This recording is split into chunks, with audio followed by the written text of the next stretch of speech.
Councillor Apps. Thank you, Mr. Mayor. Thank you for allowing me to speak today about an issue so close to so many of our hearts, about how we're improving transport in Wandsworth.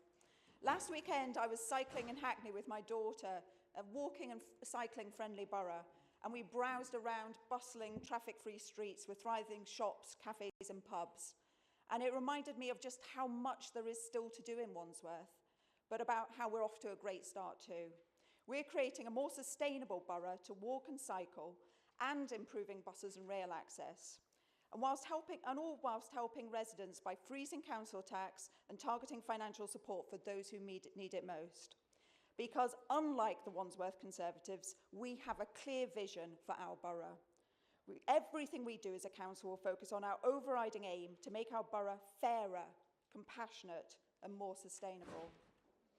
We need to improve our local transport so more families feel confident to make the decision that a car in Wandsworth is an unnecessary, expensive and polluting luxury. Of course, not everyone can manage without a car, but for those who need them, the roads are far too congested. Mr. Mayor, we are well on track to improve local transport. Firstly, buses. By working with and not against the Mayor of London, we've not only safeguarded our services, we've expanded them. Springfield development will benefit from the 315 bus extension, and Wandsworth's new Riverside Quarter is soon to be better connected by bus. And that's not all. At the beginning of February, we celebrated the installation of our 100th bike hanger. This is part of our overall target for 300 during our first term. And that's not all. Whilst freezing our council tax, we are able to pledge an additional £5 million to resurface pavements and roads, including cycle lanes, key bus stops and bus lanes. And this is in addition to the rolling programme of footway and road improvements. And that's not all. School streets are an initiative that we have always supported, and now that we're running services, we're improving them.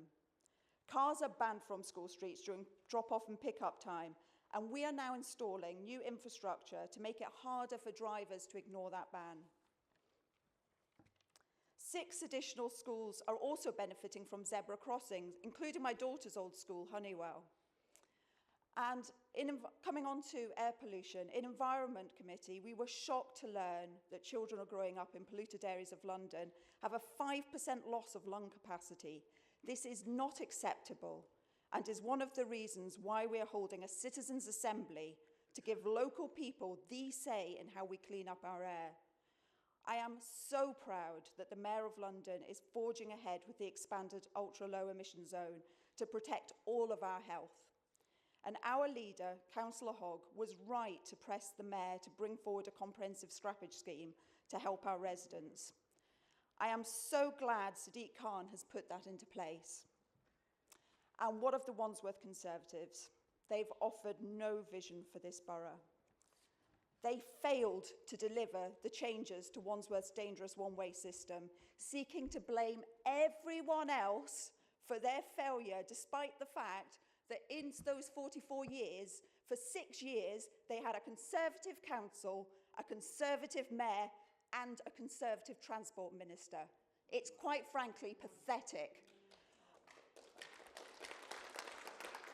They've stoked up fear against making Burntwood Lane safer for those walking and cycling, many of whom are children travelling to school.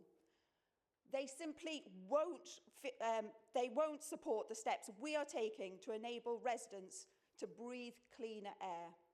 What I've talked about today is only part of our transport vision. We, unlike this government, who are currently failing, are determined to stay on track to lower emissions for a net zero 2043. We know what the future looks like: a fairer, a compassionate, and more sustainable Wandsworth. Support Wandsworth residents and vote for this motion. Thank you.